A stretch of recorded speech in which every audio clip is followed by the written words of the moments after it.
And we're live. Welcome to a very special Haute Residence 4 o'clock session today.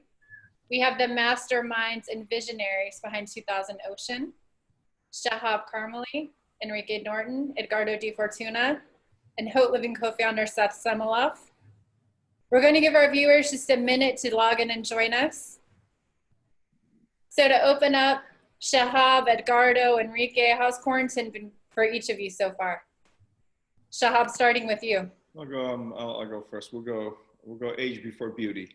And I tell you, for all of us, this was unexpected.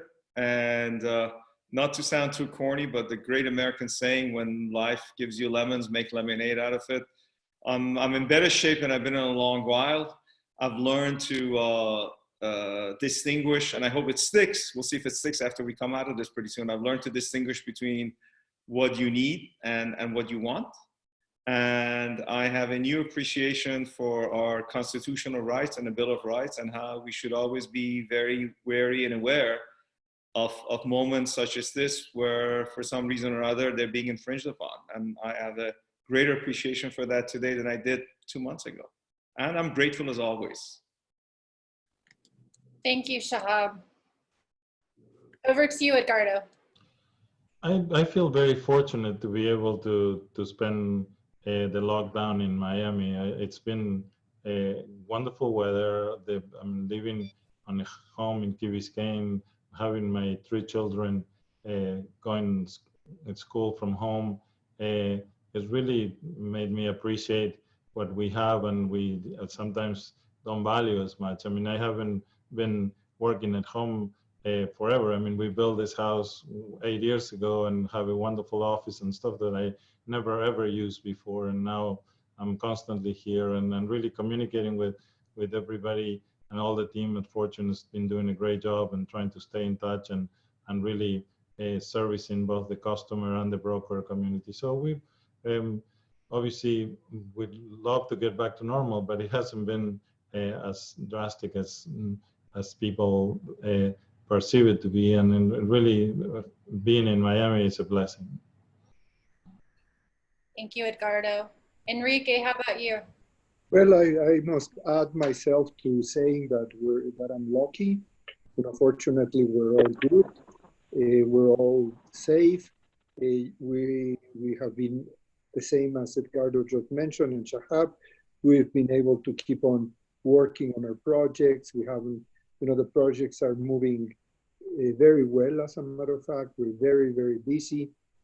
And I must say, the only thing I miss very much are to be able to hug my friends, my children who are abroad, my family. But besides that, I'm doing very well, and I feel very lucky as well. Thank you, Enrique. So we're going to go ahead and introduce you to all of our viewers. Enrique, beginning with you. Enrique Norten helms the formidable design team behind 2000 Ocean, alongside lead architect and partner, Andrea Steele. Founded by Norten, 10 Arquitectos boast a portfolio of more than 60 landmark museums, libraries, public parks, residences, hotels, and universities in cities around the globe, each designed to improve urban living. Welcome, Enrique. Thank you very much. Next, we have Shahab Karmely. As the founder of Car Properties LLC, and through Car and/or its affiliates, Mr. Shahab Karmely has acquired, repositioned, and monetized over 3 million square feet of office, luxury mixed use, and industrial space in the US, Southeast Asia, and Europe.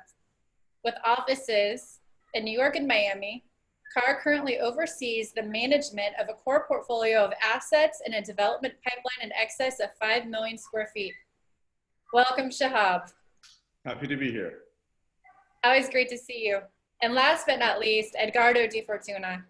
Edgardo Defortuna is president, CEO, and founder of Fortune International Group, a Miami-based full-service real estate firm recognized throughout South Florida, Latin America, and Europe as a leader in high-end luxury real estate.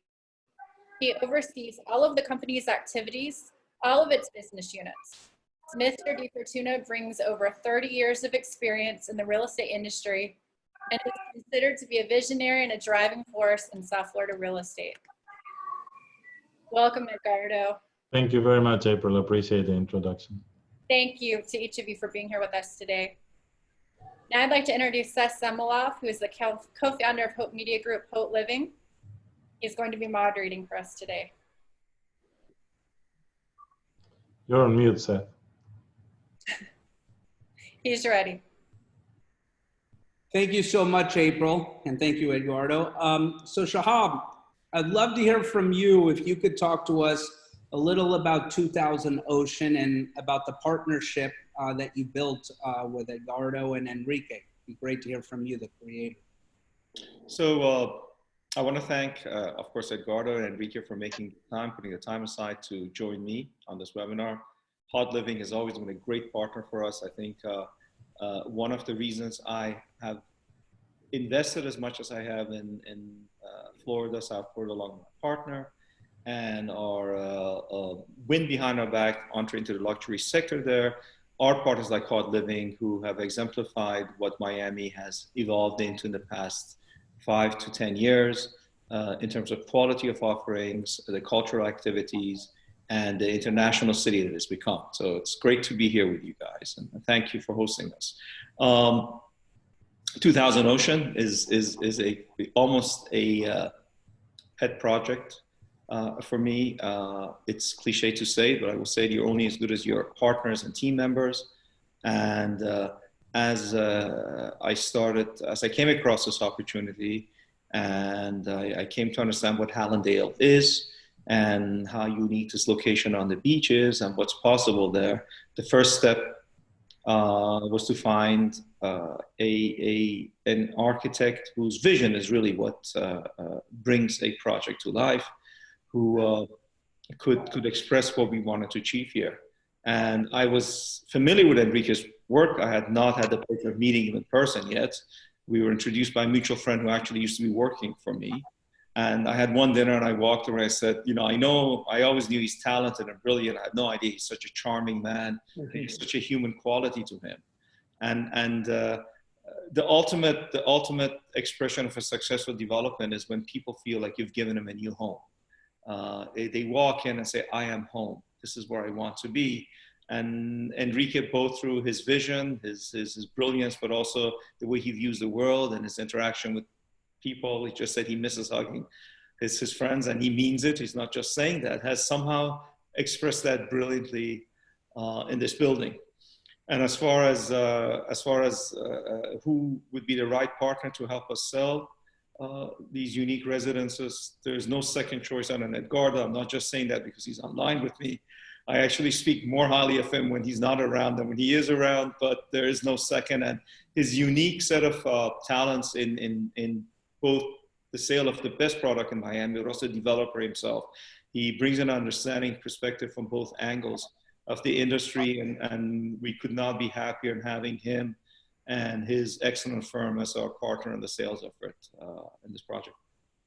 Enrique, what was your vision for designing 2000 Ocean? Walk us through your design process. Well, obviously, you know, architecture is more complex than that, and there are many sort of layers, and I will try to simplify some of them. First, I want to go back to a little bit to what Shahab and just said, you know, and I think the beauty or one of the big assets of this project is the team that you just mentioned.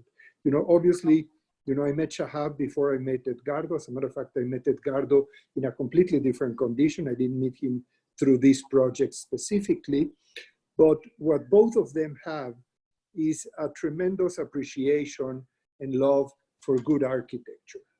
You know, for really a good expression of architecture, a good process of construction, a good use of materials and details. You know, they understand the tectonic process of architecture. And that's what makes basically this project quite unique and very special. Now, going back to your question, since the very beginning, you know, we understood that obviously one of the issues here, one of the main issues here was the location. The location is quite special and quite different. You know, not all of the eastern coast of Miami Beach or Miami, I would say, of the big peninsula, the big island, is the same. They're all quite different, as a matter of fact. And Hallandale is different to any other part of it. You know, Hallandale is different to all of its neighbors. It's different, obviously, to all of the Miami beaches. It's different to anything that's happening around there. And the beaches are also different. I wouldn't say, you know, it's not a different light, maybe it's not a different sort of physical condition, but it's a very different spirit.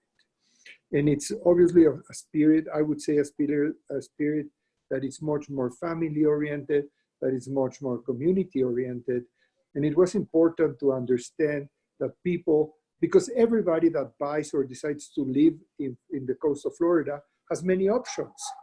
You know, they could go and buy from Edgardo any of his other fantastic projects that he has built nearby. But this is different. And it's different, one, because of its location. You know, people that are not looking to live, you know, across the street or nearby the shopping mall, or that are not looking to live in Miami Beach, or that are not looking to live in Aventura or whatnot, you know, they're looking for a different condition. So understanding that that's a different market is very special. Having said that, there were other issues that, you know, I've been sort of looking for. You know, I happen also to have an apartment in Miami. You know, I spend time in Miami. And one thing that I've noticed is that even the most contemporary apartments or projects in Miami have a strong barrier or detachment from the biggest asset, which is the environment, you know, which is the ocean, which is the beach, which is the air. You know, and one of the biggest motivation, and we discussed that with Shahab, is how to create a product that would be much more integrated to everything that naturally surrounds each one of these residences. You know, we've spent, so therefore, I would say there are two very important drivers in this project. One, to understand the community life of this project, of this building. Now, this building is not just another object sitting, you know, independently and isolated from everything else. And the people that are going to live there are people that probably are willing both to have their individuality, of course, and have their privacy, of course, but also be part of a community of peers. So there was a big emphasis in designing all of those moments and all of those opportunities of communal encounters, I would say, of community living within the building. And I think that is quite accomplished and distinguishes it from many other buildings. And the other thing was to design the units in a way that, as you may know, and sorry, you know, that, for example, all of the units have 180 degrees views. You know, every unit, you know, even the small units, obviously the big units have 360 degrees views, but even the small units have a relationship both with the ocean, with the beach, with that kind of nature, but they also have a relationship with the city, you know, with the more urban parts. They have a relationship both east and west. And that's a very unique condition in these kinds of buildings. The other thing, as you can see in the things you're now showing, is that sort of almost ethereal envelope, ethereal but at the same time protected envelope that sort of engulfs the spaces.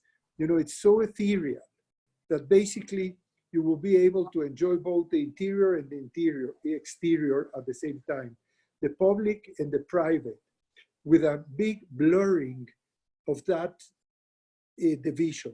Like that envelope that sort of engulfs the residences does not separate, is not that's not what defines the space.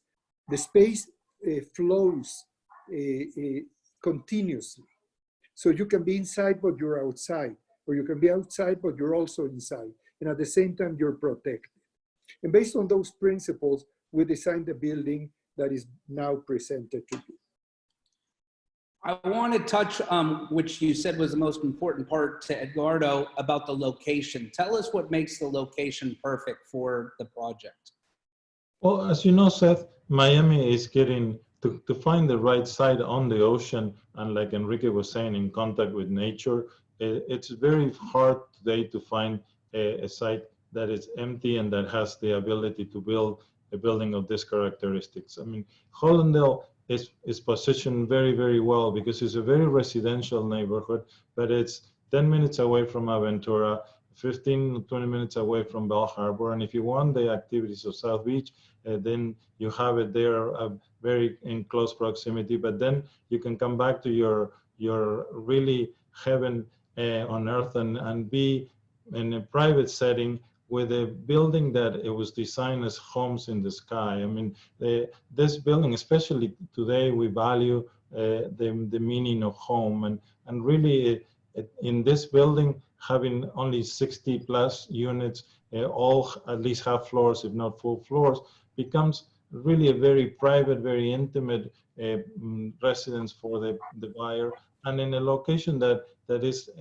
hand on hand with everything that Miami has to offer. So the combination of those factors and the ability to design it in the way that you're in constant contact with nature and be able to both see the ocean, feel the ambience of the ocean and the water, but also being able to see the city views and be in contact with the overall life of Miami is very, very attractive. And it really, it's presented as a great value, because if you're going down to South Beach, the units of this magnitude will be 2 or 3 times the price that we're selling these units for. So the combination of factors makes the location and the product so special that it really was very attractive to me. And that's why I love when Shahab contacted me and said, can you help us do this? And I really fell in love as soon as he took me to the sales center, because from the moment you walk into the site,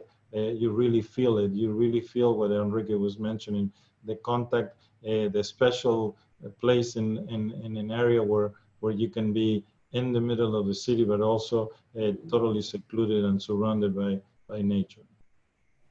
Shahab, you are obviously, you put the investment into the property in Hallandale, so you saw the vision. Tell us what made you pick that spot over a traditional Miami Beach or downtown or Brickell for this project?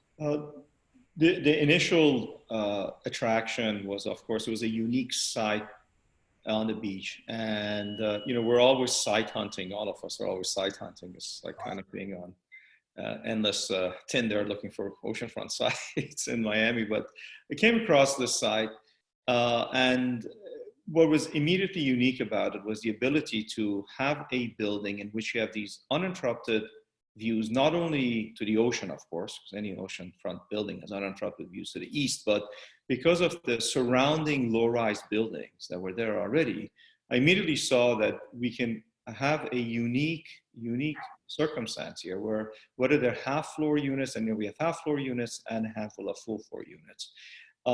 Not only do you have unobstructed views to the ocean, which is to the east, but behind us, to the west of us, to the intercoastal, which is beautiful, especially with the sunsets, unobstructed views. And because of the building envelope had already been approved in terms of location, we purchased it and we solidified it during the time that we had ownership of it. We eventually were able to solidify its placement on the beach further east of the surrounding buildings. So now you have a very unique situation where you have uninterrupted views, not only east and west, but also north and south, depending on whether you have a full floor or half floor. So that was kind of very immediately obvious to me.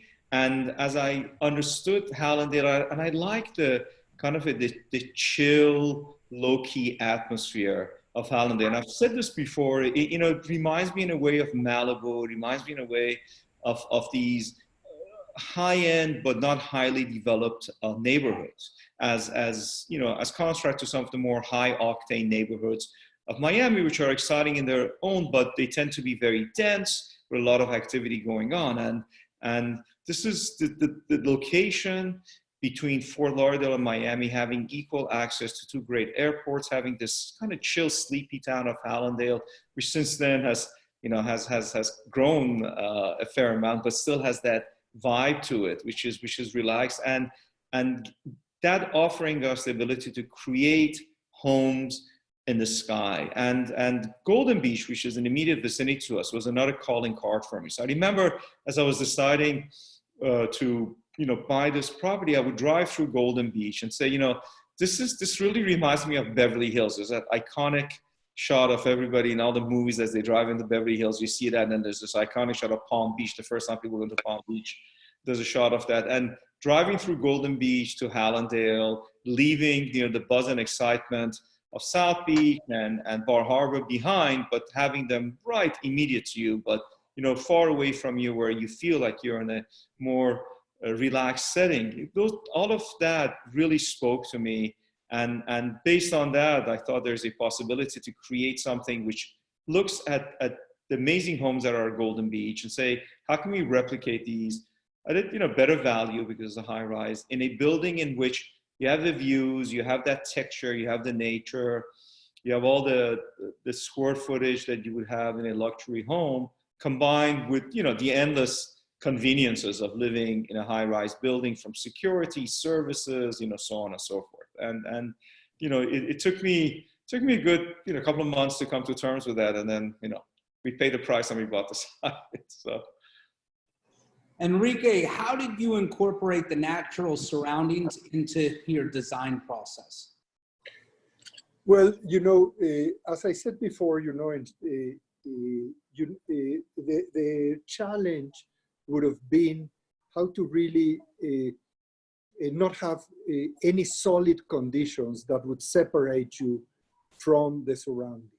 The surroundings is not only the view of the ocean, but it's also the air, it's also the sounds, it's also, as Shahab just said, both the sunrises and the sunsets. You know, it's the whatever urbanity that exists in the surrounding. So there's basically two things. One, by creating this very ethereal envelope. Second, by extending as much as possible the opportunity of exterior spaces. And I would say probably third is the possibility in understanding that when you buy an apartment, or when you rent an apartment or whatever, you don't only buy the square feet that are inside the glass. You're really buying everything that the project offers you. So here, by the extension of the public spaces of the project, of the amenities of the project, of the design of all of that, I think the extension of the natural experience becomes much more important than just buying a little nest or a little box in within a collection of boxes, which other places would be.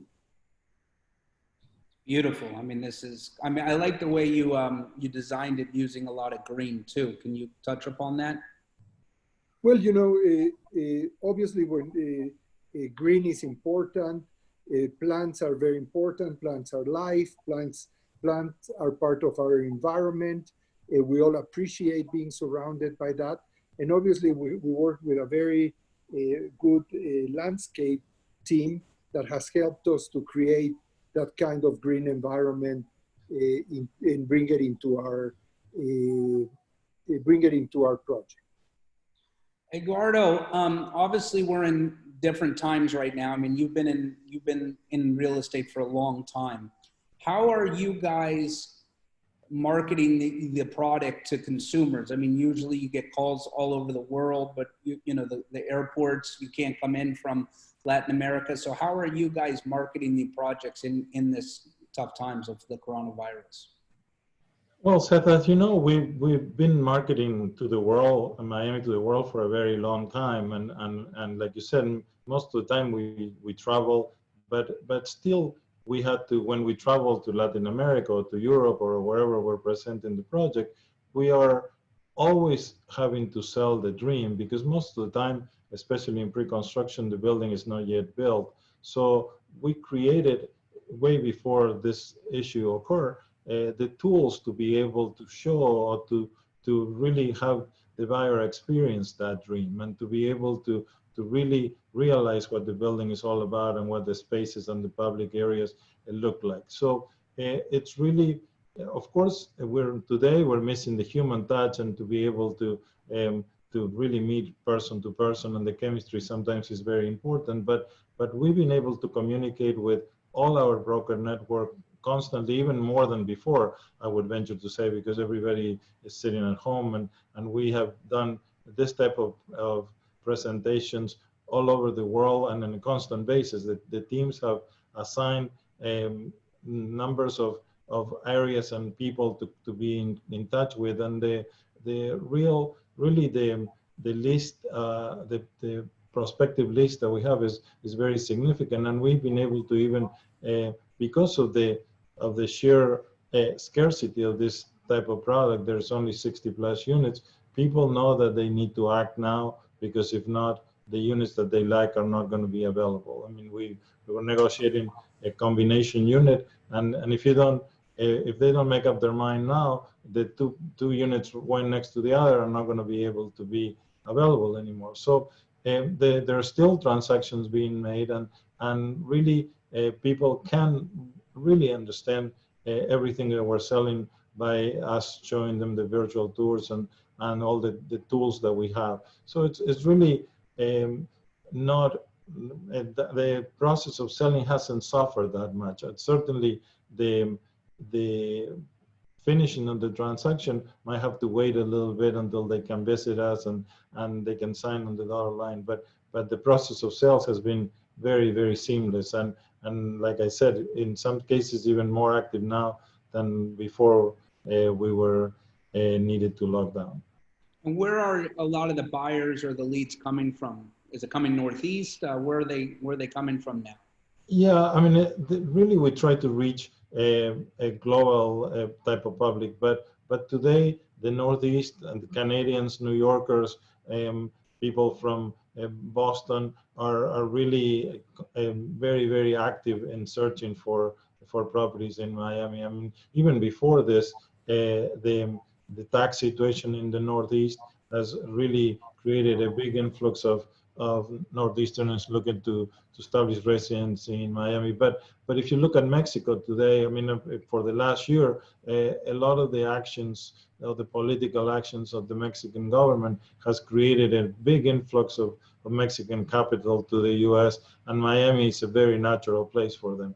Same thing with Brazil. We maybe for a little bit different reasons, but we see an influx of buyers coming from Brazil. So the natural buyer, which was the Latin American buyer, really still there for different reasons. But now the big, strong market seems to be coming from the US and our Canadian friends in the north, because the lifestyle is significantly better here for many reasons, including tax reasons.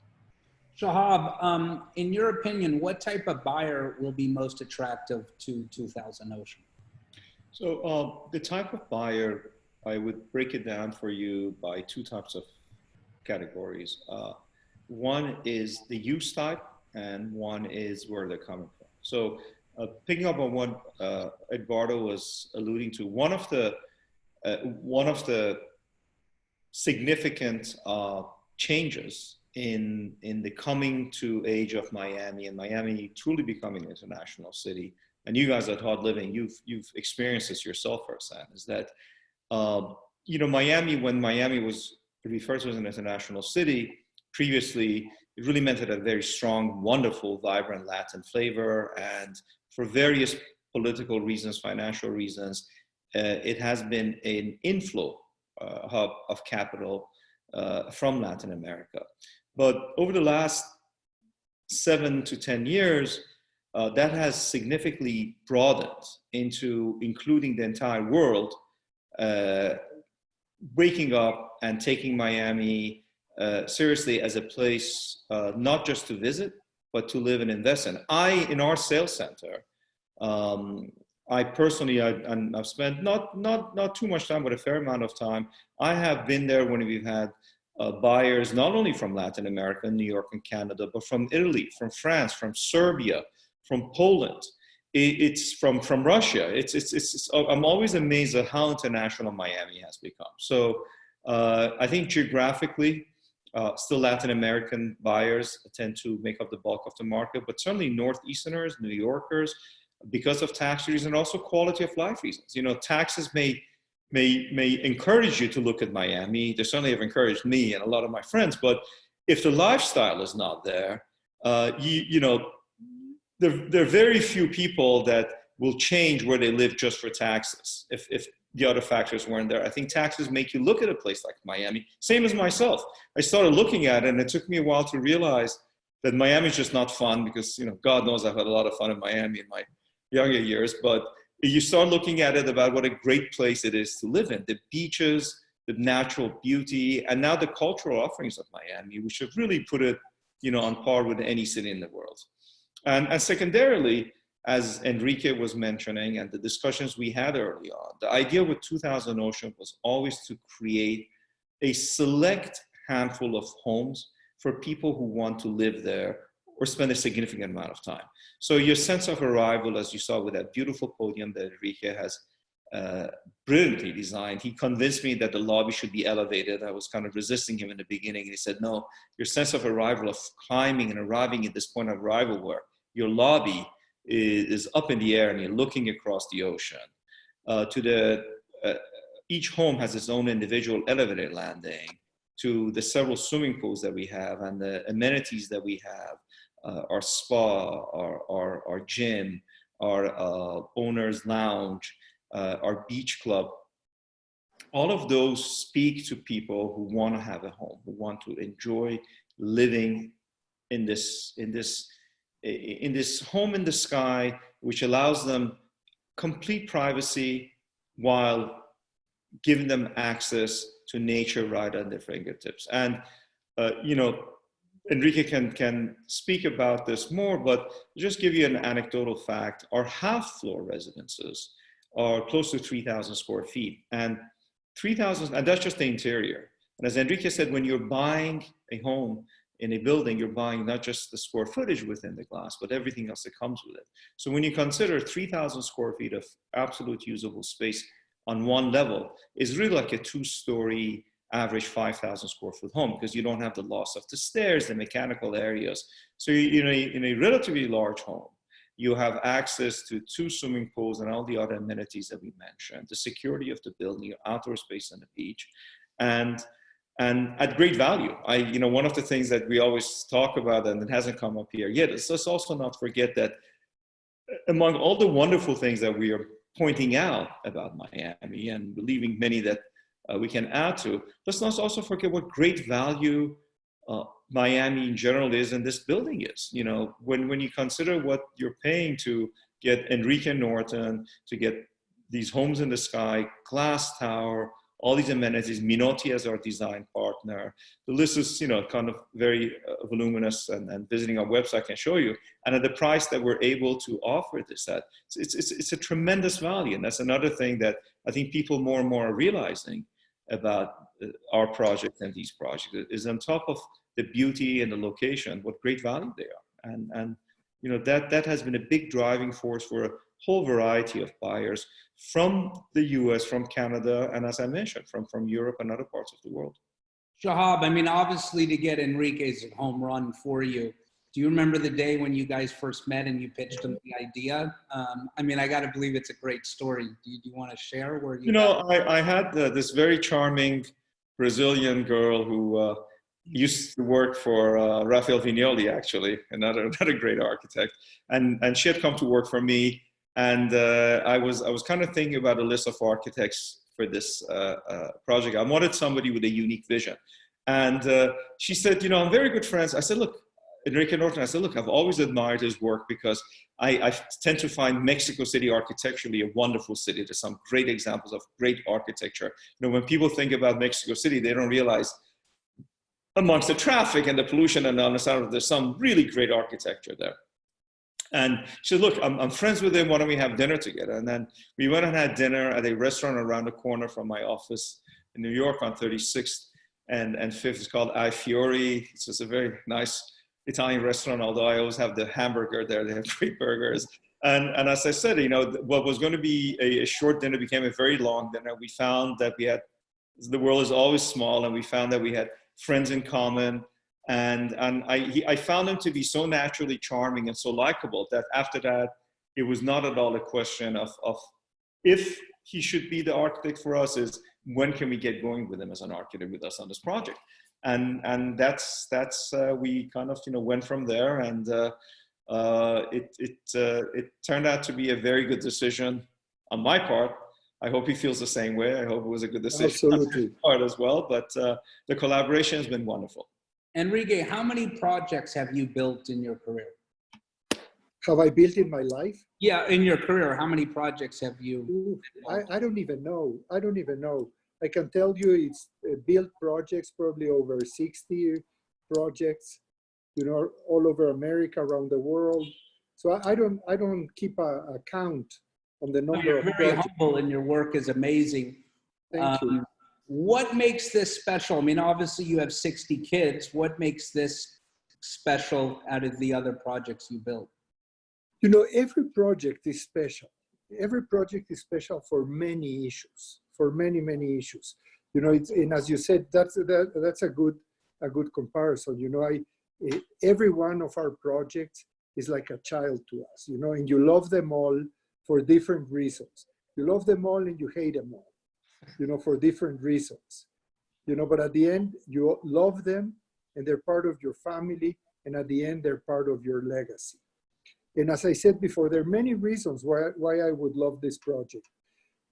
One is for the personal and human relationships. And I do mean it. I do mean it. You know, you were asking Shahab about the first time we met. I can tell you, you know, that, you know, when you start meeting a new client, it's a new life.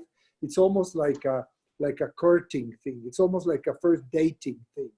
You know, you want to start seeing if you will be able to sort of, quote unquote, don't take me wrong, Shahab, but marry this person, you know, like, because it's a very long relationship. You know, Shahab and I have been now in this relationship for years. It's several years. And I feel very proud and very happy that I can be here, you know, looking at Shahab in the eyes and knowing I have a friend. You know, I know the most important thing, and that's the next thing. Why do I like this project so much? One, because, you know, I've been visiting this project periodically.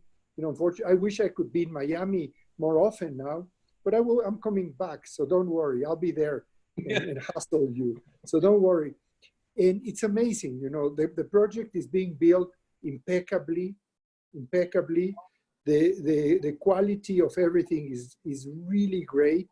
You know, I would encourage any one of our listeners, if they are in the Miami area, to take a drive to the project and to arrange. I'm sure there's a way to arrange that they can probably come into the site. I don't know how that works, but if they can arrange to come into the site and just visit the site, you know, it's a site that it's clean, it's ordered, the details are impeccable.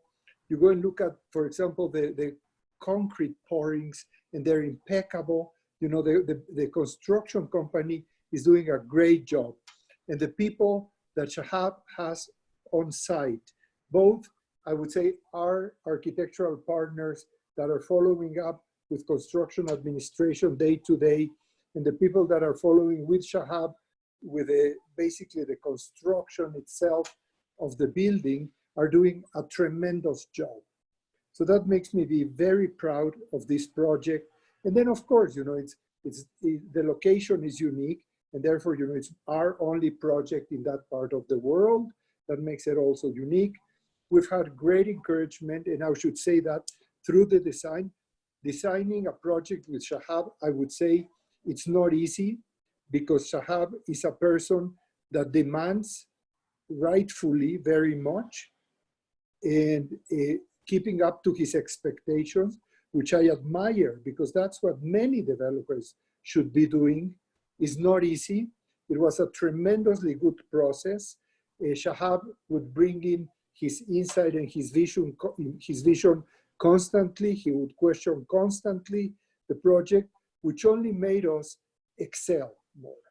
And I think at the end, we all came out with a product that we will all, the three of us, be very proud. I know that Edgardo came up to the project a little later when the project was basically almost all designed. But when I heard that Edgardo was coming up to the project, I felt very proud because I've been visiting myself, you know, projects of other colleagues of mine that I admire in Florida, which have the Defortuna signature. So being part also of that family, for me, was a issue of pride and an issue of really appreciating that I would be part of that family. So working with people that appreciate architecture, that know architecture, and very especially that know the quality of good architecture, and that would push you for that quality, it's very unique. Believe me, you don't get those kinds of developers, those kinds of brokers very often. There are very few of them. Well, I want to go to you, Edgardo, because Enrique said it best when we put the Defortuna signature on this building. What makes this building special to you? I mean, you know them all, so what makes this special? I really appreciate what Enrique said, and Shahab is always very complimentary of us, but we really love great design, we love attention to detail, and we love to try to understand what the customer is looking for.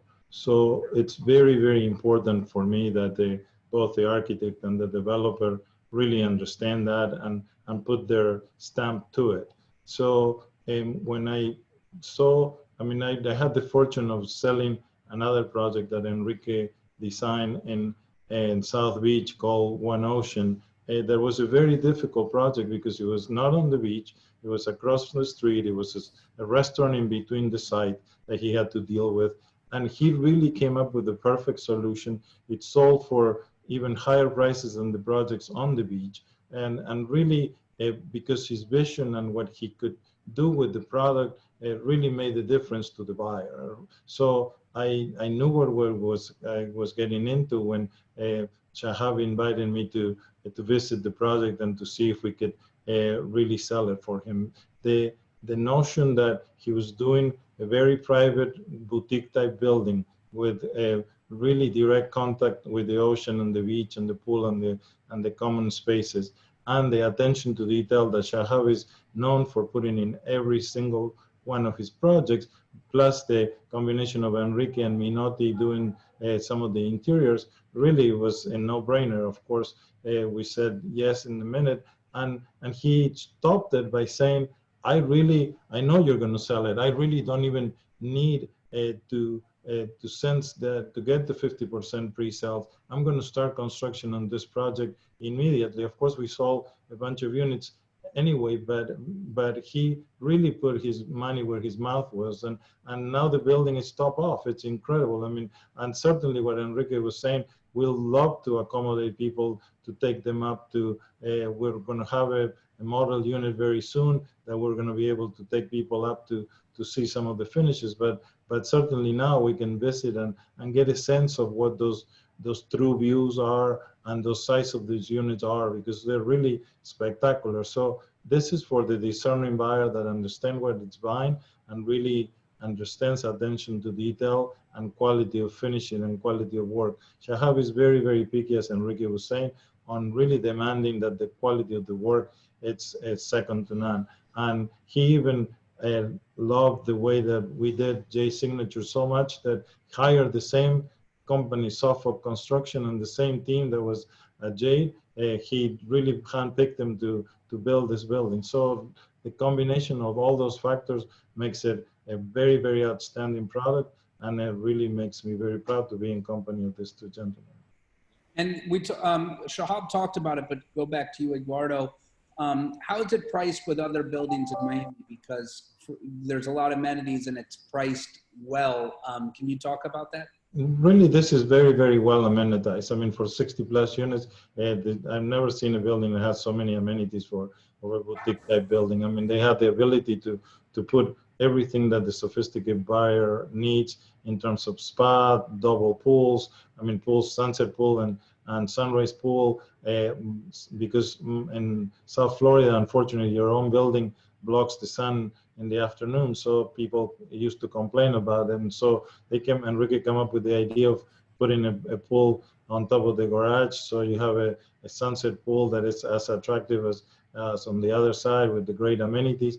And really the price in comparison to South Beach, as I was saying, it's in South Beach, you can probably pay triple the price for this quality building. And even in Sunny Isles or Wall Harbor, you pay double the price that you would pay for this building. And people appreciate it. The ones that know value really are really coming to this building and appreciating and embracing it, because if you want a home really in the sky with a very private access directly into your unit from your own elevator, this is the building for you to choose. Shahab, how has COVID-19 affected construction on the project for you guys? Fortunately, we have been able to continue construction, but of course, we very early on, in partnership with Suffolk Construction, who have done a tremendous job of taking this seriously and being on top of it very early on. Besides the obvious social distancing, limiting the number of people in the elevators, making sure temperatures are taken at, we actually take them more than once a day. You know, we take on arrival and midday. Handling deliveries differently, making sure masks, gloves, sanitizers, every floor, and there is a person who has been added to the team. Their sole job is just to make sure that all of these practices are being followed. And so far, we've been blessed and we've been fortunate to have a healthy job site in terms of COVID.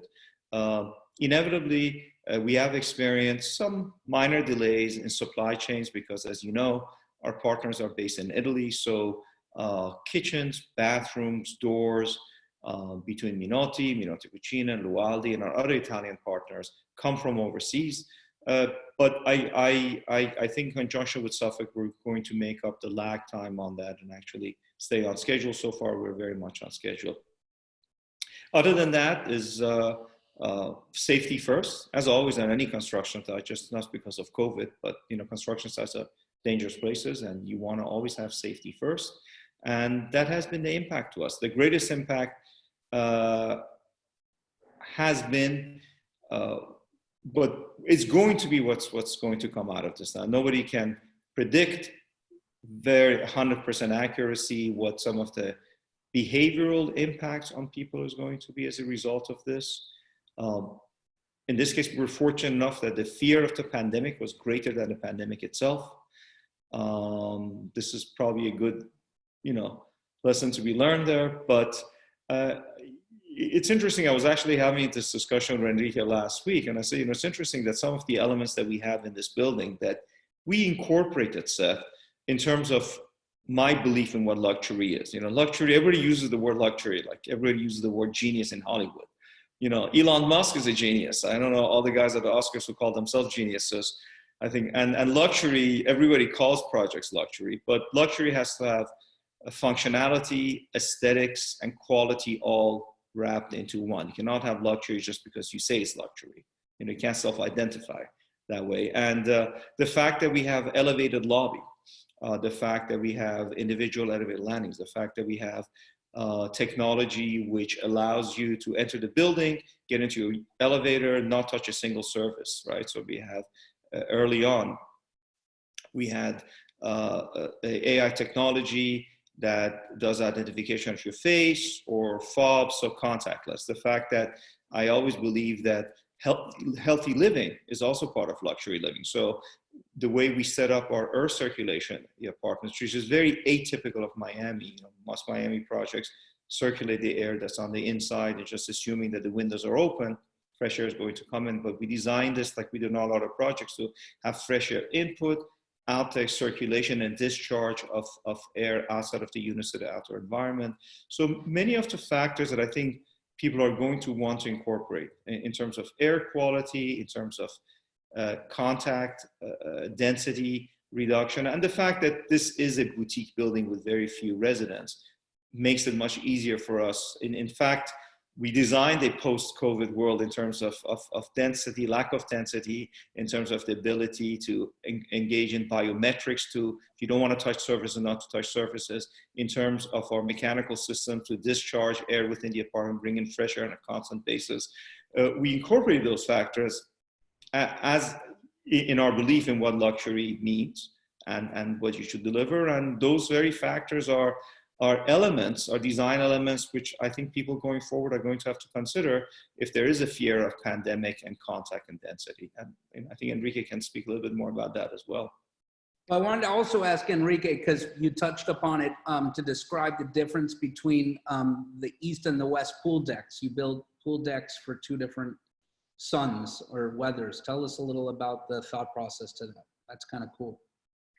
Yeah, well, obviously, you know, what every building does is to put the pool on the beach. You know, that's the natural thing, which is understandable. You know, people like to spend part of their day, especially when they're on vacation, weekends, you know, sitting around the pool, you know, and sort of going and coming between the pool and the beach. Or even people that prefer sitting on a deck, but not looking at the ocean, but not necessarily being where the sand is, you know. So that was a natural one.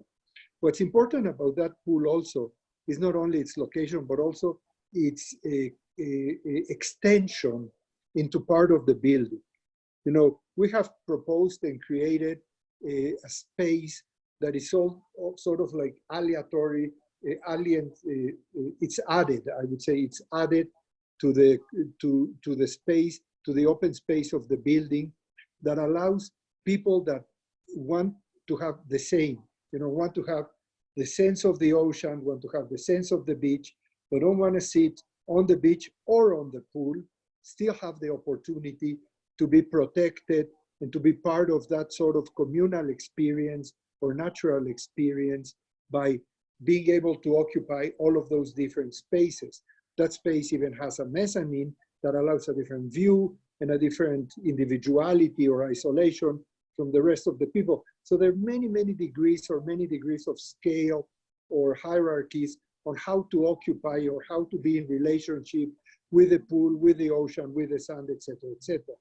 So that was sort of natural, but with certain assets that many other buildings don't have. Now, we knew we needed a parking lot, a parking structure, let's say.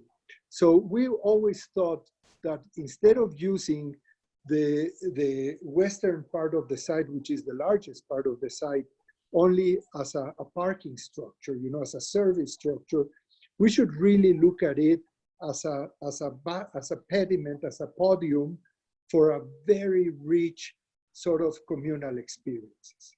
And that's where you have gardens, you have spaces where people can gather to play a game of cards, to play domino, or just to read a book or to work on your computer or whatnot. But we also have there a spa, which is an important destination. And we also have there the Western pool.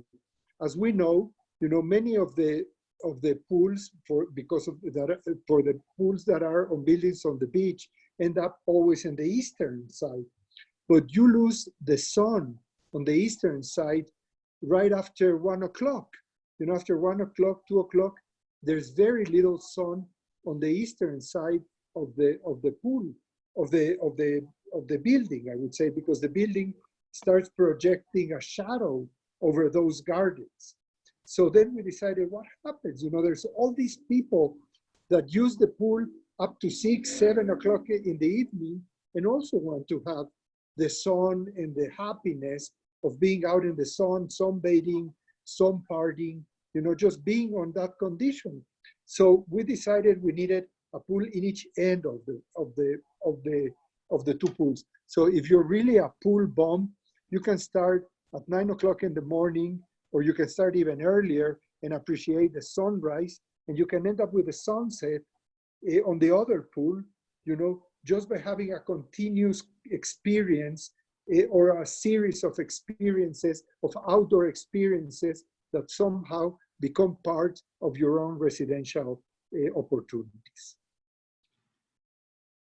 You know, Seth, I want to add to that because one of the things that I always disliked in life is tokenisms, and you know, tokenisms exist everywhere. And when it comes to amenities or luxury, the fact that it doesn't start with, oh, we have 2 swimming pools, look at us. That's just the start. So Enrique took that idea and said, well, we have the swimming pool. Well, what about the journey from the interior to the exterior? So he created this wonderful mezzanine area, which can be used for entertainment by the residents. We have a kitchen in there. You can have, you know, an anniversary, a bar mitzvah, or just a nice Friday, Saturday night dinner, right? Or a party. And then from there, you go into a sculpture garden that he created. So these sliding glass walls open up to now take you to the sculpture garden where you can just walk around and admire or sit and read. And then he created this standalone rooftop pavilion, which is our spa. So that structure in itself and how beauty has to be admired from within and from without. So you can't just say I have a spa, but what does that spa look like? And I remember having this discussion with Enrique, and I said, look, one of my favorite things about formal French gardens and Italian Renaissance gardens is the idea of a folly. And often these formal gardens would introduce a fake classical temple in there, or a copy of a classical temple. And this would be a folly. It's something, it's structure that you would come upon, and its only function was for the viewer to appreciate the aesthetic beauty of the structure in the midst of these gardens. So he put a lot of thought into how does this spa pavilion look in terms of structure and texture and color and placement with this beautiful rooftop area that we're creating. So you go through a transition of spaces. You have this indoor, outdoor space, which is multi-purpose use. You go into a sculpture garden, and from there, as you're walking towards the swimming pool, you come across a pavilion, which houses the spa with a Zen garden, with a hidden Zen garden within that. And then from there, you move on to the pool, which now he designed another wonderful structure, which is an enclosed, open bar structure. So you can have a very different experience by being in this pool at sunset into the early evening, because it's lit up beautifully, it's dense foliage, there's going to be snacks and drinks served over there. And you experience all of this while being at your own home, basically, and being in a completely transformative environment from where you were 5 hours ago at the beach and on the sand, or the beachside swimming pool. And this is what I mean about not having tokenisms. You know, if you had to do it really well or don't do it at all. So it wasn't just about having the 2 pools. He's being very modest here, but he created a journey on the way to this swimming pool and on the way to the ocean. We have an oceanside outdoor pavilion. So when you take the elevator, you just don't open up into the pool. You go through this indoor, outdoor space. Your eyes set to the degree of light and the breezes that are coming through. And then from there, you go to the outside. So he's been brilliant at creating these transitional spaces. It's the same with the sense of arrival. You don't just come to the building. You get off the street, you climb this ramp. We have this amazing ramp, which is just going to be spectacular when people see it. I see it from some of the people I've taken without the ramp being there, just to take to the lobby level with just cement. And people are like, I didn't realize the lobby is this high up. I didn't realize these are the views from the lobby. And these are really moments that can only be appreciated when you're there. But the sense of arrival, you go through a transition of elevation and space. The access to the swimming pools, you go through a transition of texture and light and space. And this is difficult to really appreciate unless you're there. But I wanted to emphasize that this building has a story. Like Enrique himself, he's very warm, he's very loving, very multifaceted, and he's modest. So I'm going to say it on his behalf. He's created this journey. There is a journey that you enter upon as you go. If you look at grand old houses, okay? So modern structures, you go in, you open the door in your bedroom, and there's no transition. If you look at these beautiful old mansions, there was always an antechamber, and then you went into the bedroom, because transition through space is much more human if you are going through a phasing and you can tell a story. And architecture is about the story of living. It's the most noble of the arts, as they used to say, because everything combined into great architecture. And Enrique has accomplished that narrative telling of moving between these spaces brilliantly, I think. And I wanted to emphasize that as we were talking about these 2 swimming pools. Edgardo, we had you on the first week that we did our webinar right when coronavirus hit Miami. People look to you for direction. What is your thoughts on the state of the Miami market, and what's your thoughts for the remainder of the year? Obviously, it's hard to have the crystal ball, but as I said before, I think that Miami is positioned perfectly to capture some of the really fallout, quote unquote, of the after coronavirus, in the sense that people are going to embrace the lifestyle or where they live a lot more now or after this than they did before. And how people live and the type of property that people live is going to be a lot more prevalent. So it's going to take a little while to adjust to back to normal. I hope that we find some quick solution to the health issues, so people are not concerned anymore and are able to travel. But both from the location point of view in Miami and from what the activities that we do, which is real estate, which is an investment that has proven through the ages to be very solid and really hold value. I think that we're in a perfect position to take advantage of that. How long is it going to take? I mean, hopefully they are going to people are going to experience and ease more and more into coming back to normal life. And when they start being able to travel again, I think that Miami is going to benefit from this. Still in comparative values to many of the big cities in the rest of the world, Miami is still a great value, and the potential for acquisitions are great. And buildings like this that are smaller, that are really a lot less dense than other major structures, are going to benefit also from that. So I'm very optimistic on the future of Miami and the future in general. The U.S. is going to, in my opinion, recover way ahead of the rest of the world, and people are going to come and want to be part of this market. So I'm very happy to be where we are. Well, that's great to hear. So Shahab, I mean, one of the things that makes Miami special is all these beautiful buildings that have been built over the last 20 years. We're very excited for this building, and to have Mr. Norten create such a masterpiece in Hallandale speaks of your vision and entrepreneurship. So we want to thank you for putting this together with Enrique from Mexico City, Shahab, you're in the Hamptons, and Mr. Defortuna in Miami. We're just really honored to have you guys and speak about your vision about building the project, but also the future post-coronavirus. Is there any parting, anything you'd like to say before we go today, Shahab? I have spoken of this before, and I speak to this from somebody who has personally experienced sudden change in life. I came to this country as an Iranian Jewish refugee from the Islamic Revolution of Iran. That was a much more harrowing experience and a much more real experience than what is going on right now with immediate death, destruction, and change in life. And the thing about life is that it has one constant, and that one constant is change.